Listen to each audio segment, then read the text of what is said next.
let me show you how to pin posts on your Facebook profile. Hey everyone, how's it going? It's Jewel Tolentino here from essetinomedia, helping you create profitable content. Alright, so I'm here on my Facebook profile right now, and if I scroll down, you'll see here, pinned post. And this post was actually done 11 days ago. So I did this post on December 31st, 2021 on the last day of the year. And it is now, as I'm filming this, January 10th, 2022. So it's about 11 days ago.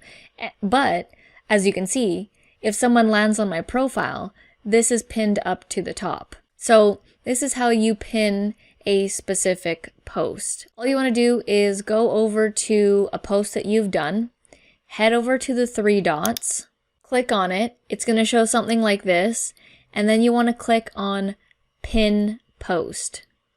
When you click on that, it's going to say your post has been pinned, and now if we scroll up to the top, it's going to have this video instead pinned up to the top. For some best practices of doing pinned posts, in my opinion, you don't want to pin every single post that you do.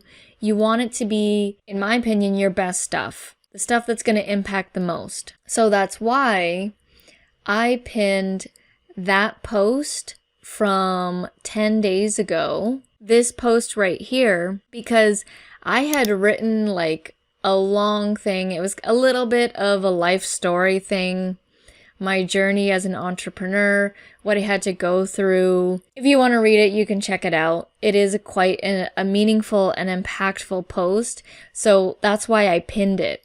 I'm actually going to repin that back because this post, I spent a lot of time with this, and this says a lot about me. And if people are searching me up, I want them to see this post. I want them to see what I've written there because it was important. So be strategic with your pinned posts. Don't just post every single little thing that you've got going on. Really kind of put up your best stuff, because anyone who finds your profile, that's what they're going to see first. So if this video was helpful for you, please let me know by giving us a thumbs up. That would be greatly appreciated. You can check out our channel for more Facebook tutorials. Thank you so much, and I'll see you in the next video.